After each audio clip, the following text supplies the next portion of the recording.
They spit in your food. 4 words, scrawled on a napkin by a trembling hand. 4 words that stopped a billionaire black CEO mid-bite in a restaurant he secretly owned.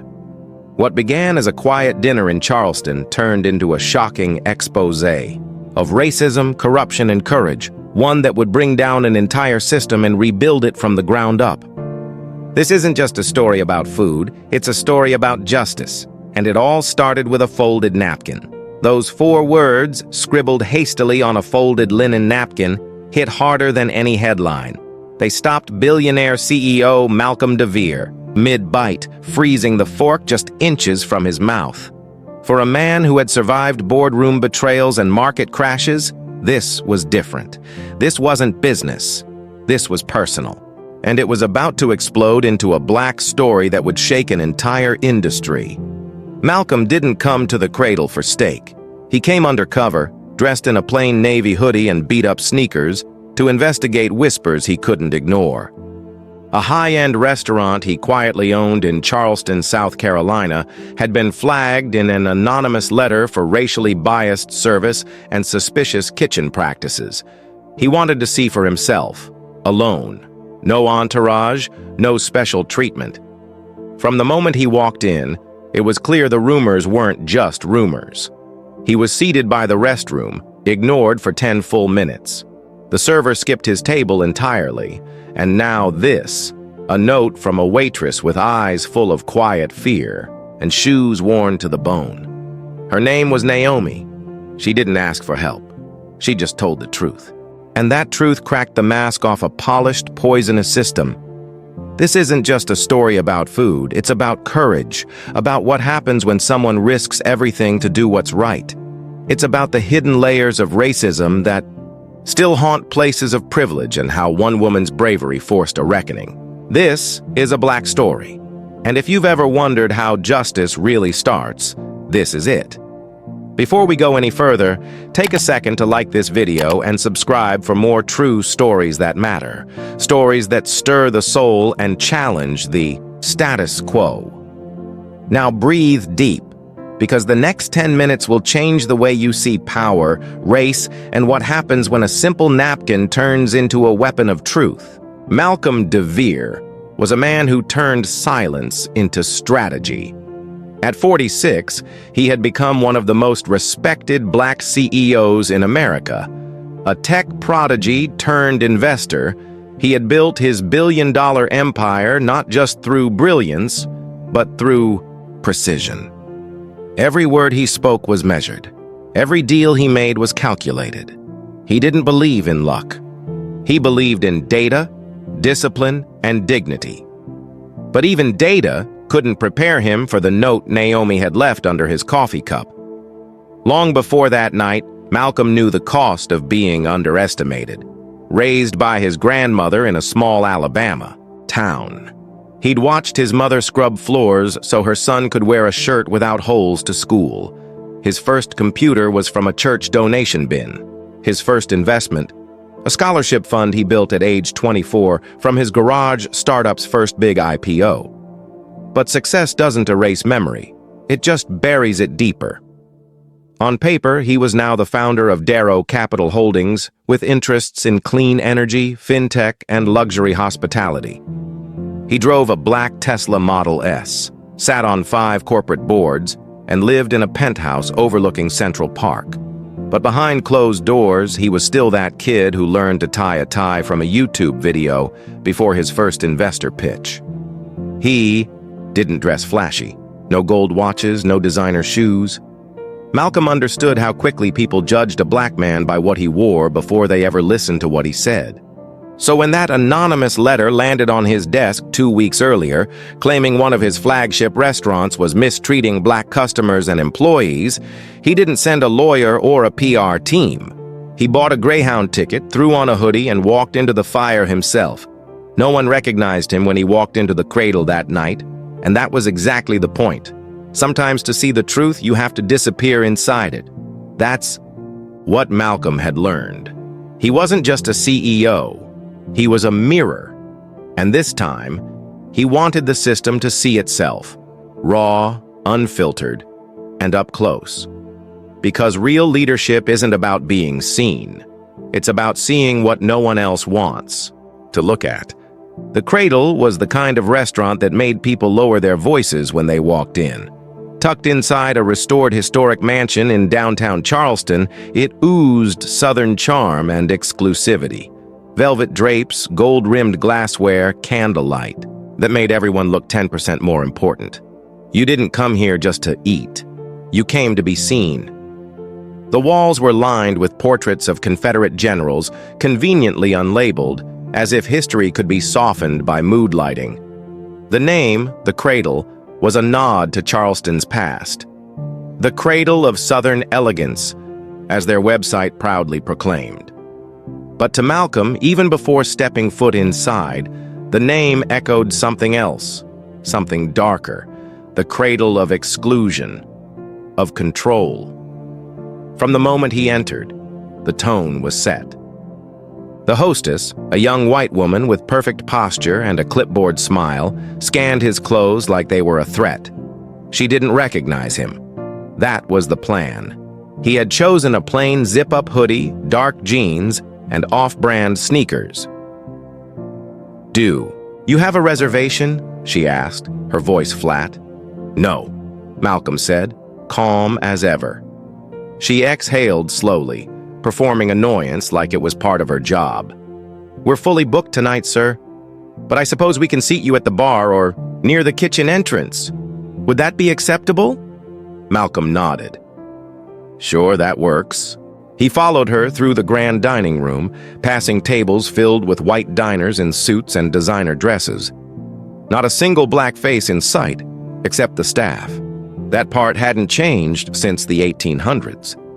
She led him to a table by the bow service doors where the smell of bleach drifted in every time they swung open. No candle, no smile, just a menu slapped down like a warning. Malcolm sat quietly, scanning the room. The waitstaff smiled brighter at the tables with Rolexes and country club memberships. The manager, a middle-aged white man with slicked back hair, made his rounds like a politician at a fundraiser, shaking hands, laughing too loud. But his eyes passed over Malcolm like he wasn't there. The cradle wasn't broken. It was functioning exactly as it was designed to.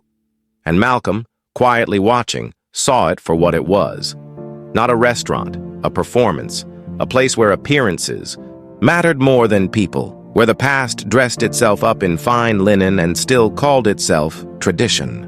Naomi Cole moved like someone who had learned long ago not to make noise when she walked. At 25, she carried herself with the quiet grace of someone who had seen more than her share of hard days. She wasn't loud, she wasn't flashy, but there was something sharp behind her soft eyes, like a blade wrapped in velvet. She had once dreamed of becoming a civil rights lawyer. She was halfway through her law degree at Howard when life cracked wide open. Her mother's cancer diagnosis came with no warning and even less mercy. Bills piled up faster than her scholarships could cover. So she left school, packed up her life in a single suitcase, moved back to Charleston, and took the first job that would hire her without a question. That job was at the Cradle. The money was decent for a service job, but the atmosphere was suffocating. Naomi was the only black waitress on staff. Management didn't say it out loud, but she could feel it in the way they scheduled her. Always on double shifts, always stuck with the least desirable tables, and somehow always blamed when something went wrong. She wore a smile like armor, called every table sir or ma'am. She poured wine, cleared plates, and swallowed her pride daily. But even armor wears thin. It was the way the manager, Mr. Harlan, looked at her like she was barely worth his time. The way the other servers laughed when she got stiffed on tips. The way the chef once joked about sending the special to the black tables. She never laughed. She just filed it away. She wasn't weak. She was watching, waiting, surviving. But tonight felt different. The man at table 14 didn't fit the usual mold.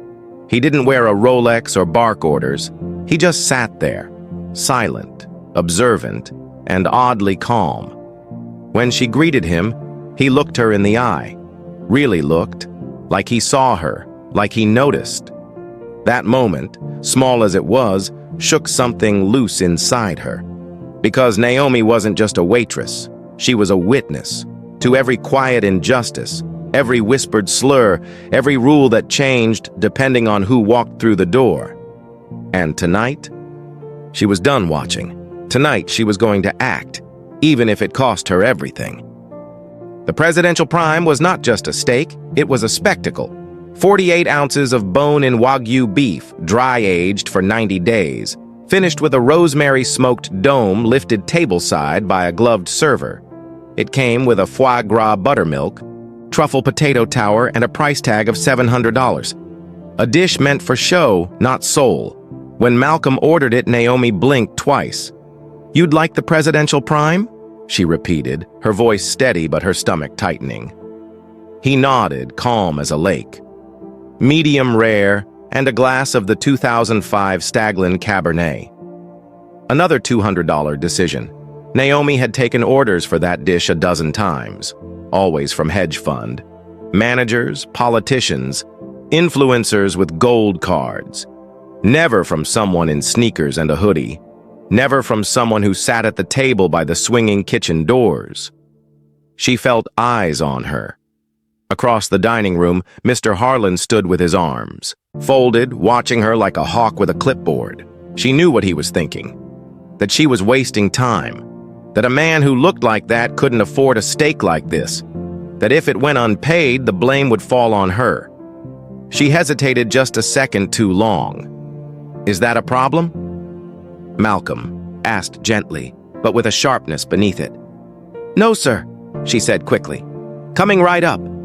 She turned on her heel and headed for the POS terminal, her heart thudding against her ribs.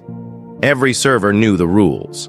If a customer looked questionable and ordered an expensive meal, management expected a credit card before the kitchen fired it. No exceptions. But Naomi didn't do that.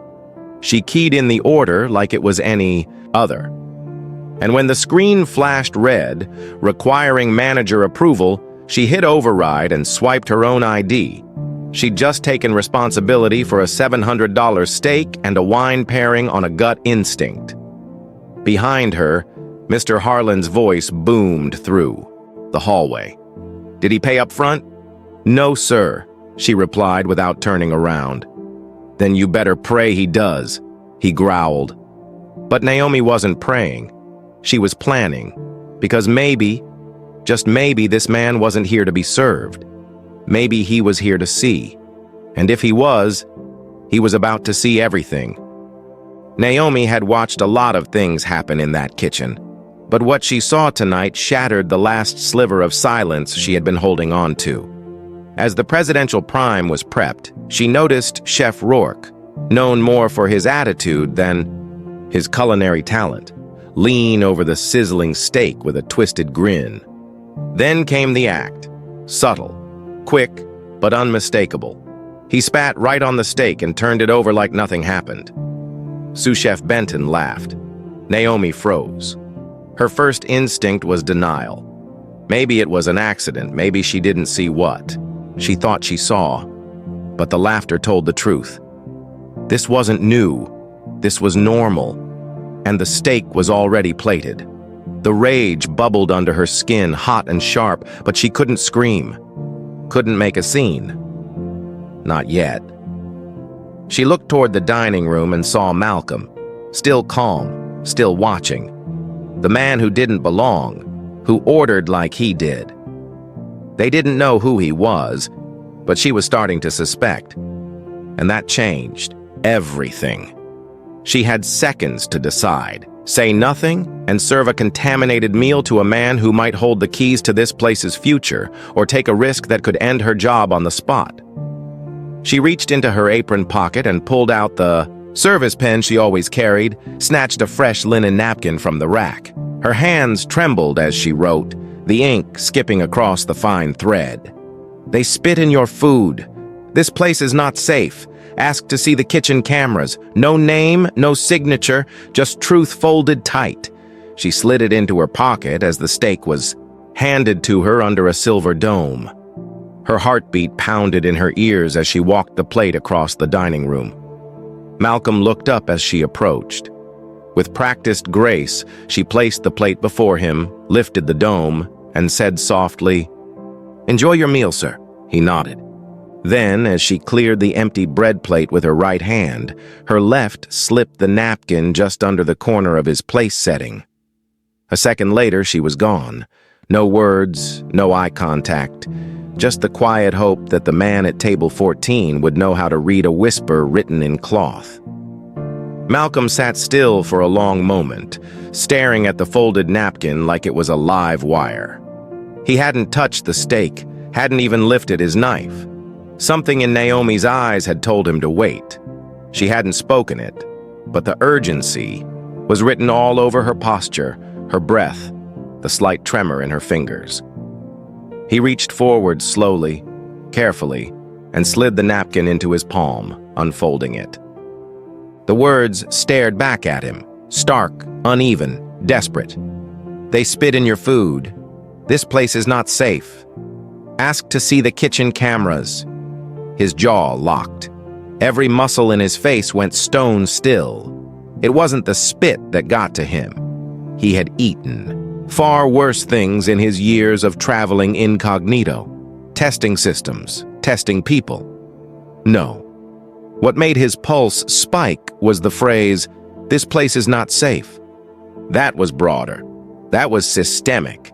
That was rot from the root. And Naomi? She wasn't just trying to protect him. She was sounding an alarm. Malcolm folded the napkin once more, slipped it into the inside pocket of his hoodie, and pushed the plate away. He didn't make a scene, didn't call anyone over, not yet. He reached for his phone, an older model burner he used on these kinds of trips, and opened a secure app. A few taps later, a message was sent to his chief of security in New York. Red flag at the cradle. Pull kitchen camera backups for tonight. Cross-check staff records. Quiet, fast, full report. Then he stood.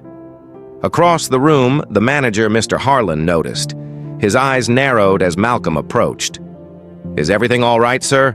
Harlan asked, smiling wide but scanning for a tip.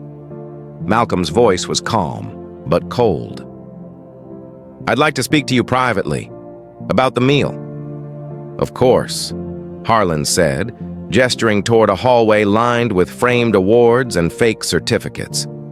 Inside the office, Malcolm didn't sit. He let Mr. Harlan talk first, some polished speech about guest experience and presentation excellence. It was all white noise. Finally, Malcolm cut in. "I'd like to see your kitchen cameras, right now." Harlan's smile faltered. "I beg your pardon?" "You heard me." And in that moment, something changed behind Malcolm's eyes. The mask came off. The CEO had arrived, and he was done pretending. Harlan hesitated just long enough to confirm what Malcolm already suspected. "The kitchen cameras," Harlan repeated, stalling. "Those are mainly for inventory control, not guest service concerns." Malcolm didn't blink. "That's fine. Let's start with tonight's footage, specifically around the time my steak was prepared." Harlan shifted in his chair. "I'd have to get approval. Our system archives only in 30-minute blocks. Also, some feeds loop automatically if the memory fills. So, unfortunately, we may not have—" "Cut the story," Malcolm interrupted, his voice low and razor-sharp. Harlan looked up, caught off guard by the sudden shift in tone. "I'm giving you one chance to do this clean," Malcolm continued. "You're either the guy who helped uncover a problem in his house, or you're the guy who buried it." Harlan's face paled. Still, he tried one last deflection. "Sir, if I may ask, who exactly are you?" Malcolm leaned in, just enough for his words to land like a weight. "I'm the man who signs your checks, and if I see one more lie fall out of your mouth, you won't have another one to cash." Harlan's mouth opened, then closed. He stood, flustered, and moved to the corner cabinet. He fumbled with a key, pulled out a dusty drive, attached it to the monitor, and began scrolling through fragmented footage. The moment the prep station came into view, Malcolm's arms crossed. Harlan clicked forward. Then, abruptly, a jump. A glitch? No, not a glitch. A clean cut. Footage skipped exactly 2 minutes and 12 seconds. Right when Naomi would have been waiting for the order. Right when the steak was plated. Harlan pretended to tap again, but Malcolm stopped him with a single word. Enough. Outside the office door, the noise of the restaurant continued. Forks clinking, wine pouring, laughter rising and falling in waves. Inside, the silence was surgical. Malcolm pulled out his phone, fired off a second message. Partial footage, possible tampering. Flag Mr. Harlan. Interview staff. Preserve all files. He slipped the phone back in his pocket and turned to the man who was now visibly sweating behind the desk. "You're done for tonight," Malcolm said. "Walk me out, then go home, and I strongly suggest you call a lawyer." Mr. Harlan stood frozen. He had no idea just how deep the storm was going to get. But the first hinge had turned and the door was no longer shut. The drive back to his hotel felt longer than it was. Malcolm didn't turn on the radio. He didn't need music. He needed silence. He needed focus. By the time he reached his suite, his security team had already responded. They'd pulled back up. Feeds from the cloud servers. Raw, uncut, untouched by any local interference. What Mr. Harlan had tried to hide was now laid bare, frame by ugly frame. Malcolm poured himself a glass of water, sat down at his desk, and opened the file. There it was, time-stamped, crystal clear. Chef Rourke leaning over the presidential prime. He wasn't rushed, he wasn't distracted, he did it with full intent. A spit, then a smile. Then he turned to sous chef Benton, who laughed and nodded. The audio was faint, but just loud enough to catch it. "That's what you get for acting like you belong here." Malcolm leaned back in his chair. He felt no shock, no outrage, only cold clarity. This wasn't a mistake. It wasn't a moment of bad judgment. It was a culture, a quiet, ugly system built to humiliate people like him the second they didn't follow the script. Worse, the video logs showed this wasn't the first time. Earlier footage from the same week revealed another instance. A black couple seated at the back corner, their plate arriving nearly 30 minutes late. Behind the scenes, the kitchen laughed. Chef Rourke tossed a steak on the floor before throwing it back on the grill. This wasn't an isolated incident. This was policy in disguise. Malcolm clicked save and encrypted the files into 2 separate servers, one with his legal team, the other with the head of public relations. The message he included was simple: full internal review, staff interviews, emergency compliance training. Do not breathe a word until I say go. He stared out the window, the Charleston skyline twinkling beyond the glass. They had tried to humiliate him. They had failed. What they had done instead was expose a sickness that had gone unchecked for too long.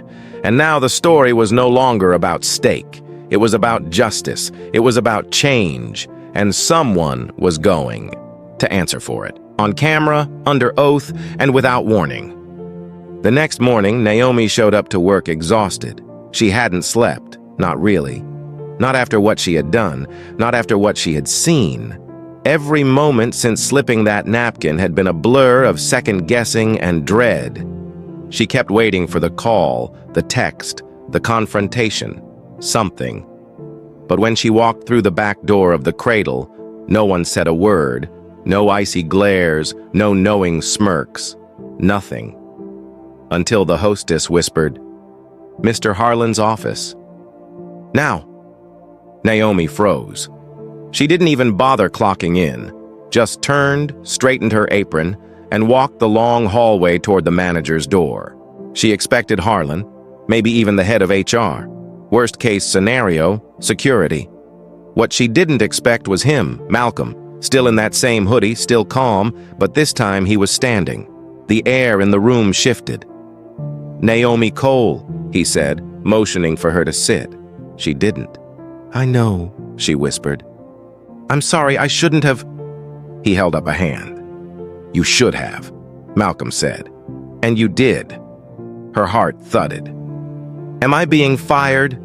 He shook his head. "Not by me." Naomi blinked.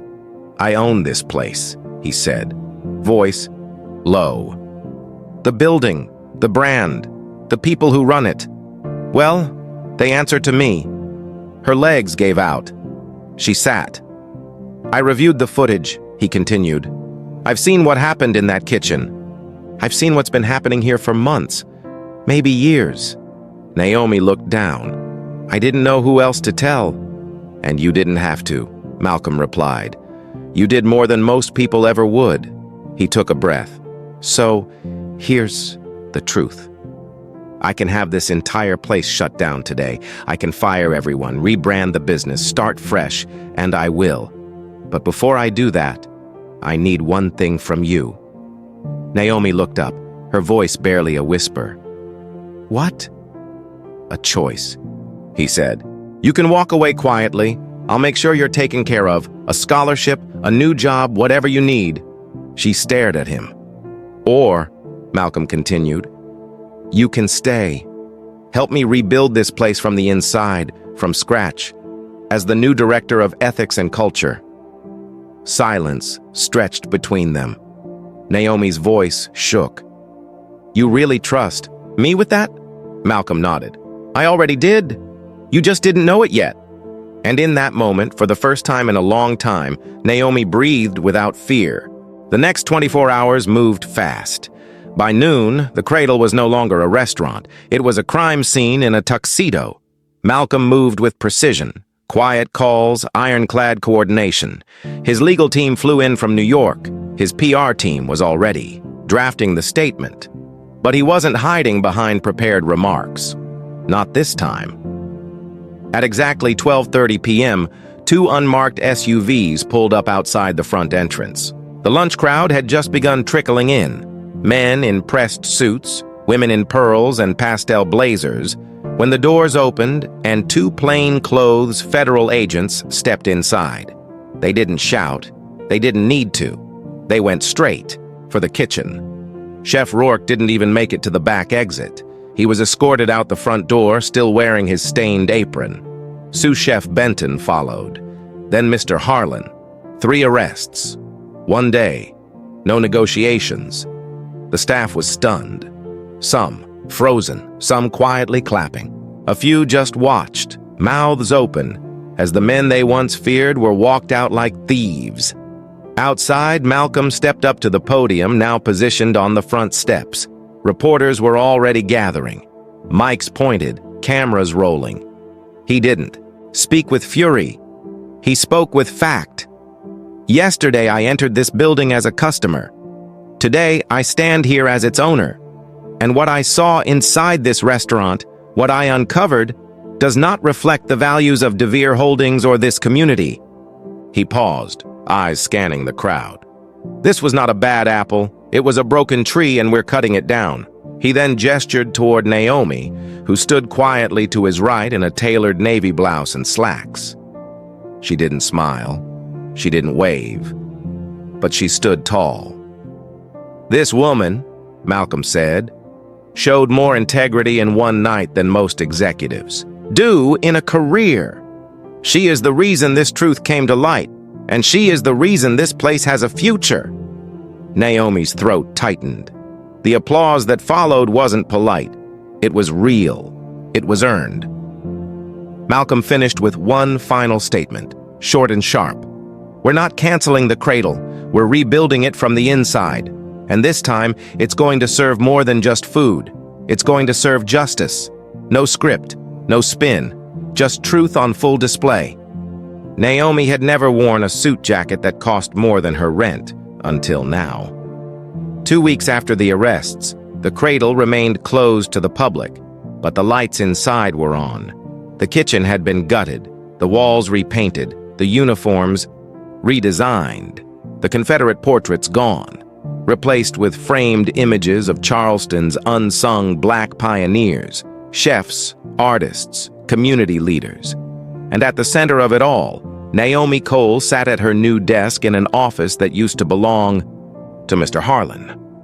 She still wasn't used to the title, Director of Ethics and Culture.